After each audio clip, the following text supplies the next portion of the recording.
পাঁচফোড়ন আর শুকনো লঙ্কা শুকনো খোলায় তেলে নিচ্ছি। জলপাইয়ের আচার করব। জলপাই হালকা রৌদ্র শুকায় নিচ্ছি। একদম সিম্পল জলপাইয়ের আচার করব। গোটা গোটা দেখতে থাকুন। তেলটা গরম করব, গ্যাসটা জ্বলতেছে। আচারের তেল, পাঁচফোড়ন শুকনো লঙ্কাটা গুঁড়া করে নিয়েছি।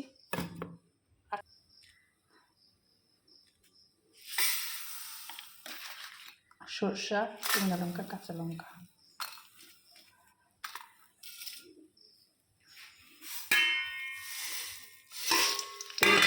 বন্ধ করে দিচ্ছি তেলটা।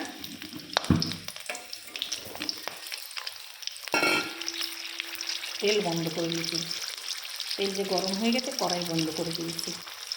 গরমের মধ্যে যে হালকা হালকা কাঁচা একটা রস থাকে না, গরমের মধ্যে দিয়ে দিলে ওটা ভাপে জলটা টেনে যাবে।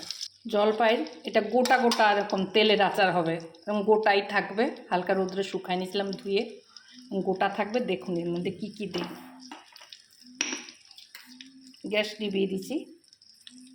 যেতে জলপাই প্রচুর টক, নুনটাও সেরকমই লাগবে।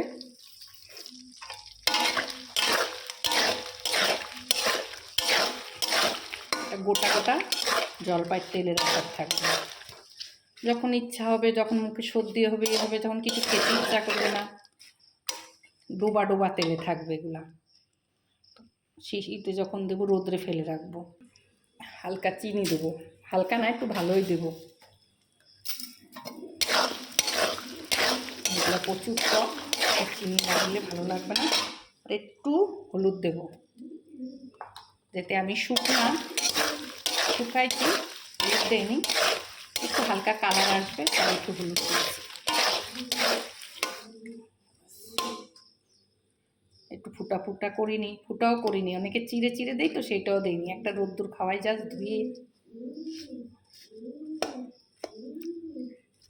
এরকম হালকা একটু করে দিয়েছি। ভাপে দেখছেন গলে গেছে। তা যত রোদ খাওয়াবো এখন, যত টেস্ট আসবে।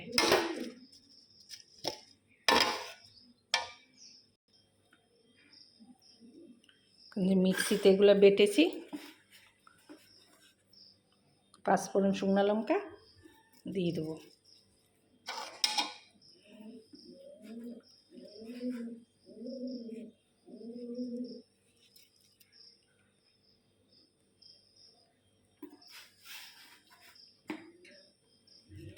যখন কিছু ভালো লাগবে না সবজির মুখে, ঘুরে ঘুরে খাবেন জলপাইয়ের তেল আচার।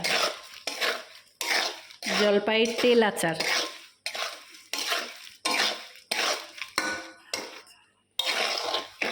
বেশি নাড়বো না, গলে যাচ্ছে। শিশিতে দেবো, ঠান্ডা হয়ে আসছে। গরম তেলে ঢালছিলাম তো, তার একটা জিনিস দিচ্ছি, দুটো বোম্বাই লঙ্কা দিচ্ছি।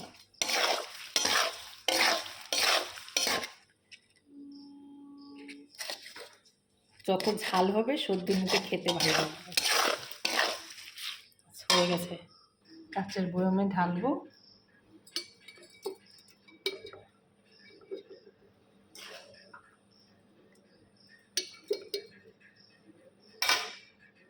শিশিতে ভরে নিচ্ছি। যেরম যেরম শুকাবে, রোদে খাবে, সেরম সেরম তেল দেবো। এখন একটু কাঁচা সরষের তেল দিয়ে দিচ্ছি।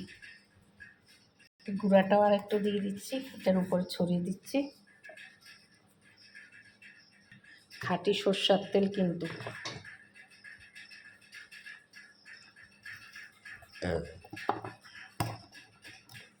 500 মতন তেল দিয়েছি এই আচারটাতে। শেষ করলাম, হয়ে গেল আচারটা। কার কেরম লাগে জানি না, আপনারা এরম করে খাবেন যদি। আর যদি কিছু রেসিপি জানেন বলবেন কমেন্ট করে, কিছু ভুল ত্রুটি হলে। আমি এইভাবেই করি, এবার আপনারা কেমন করে তো জানি না। নতুন নতুন শেখার শেষ নাই। যদি কিছু রেসিপি জানেন আমাকে বলবেন। এটা আমার মতন আমি করেছি। এটা এখন শুধু রোদ্রে থাকবে, আর কিছু না।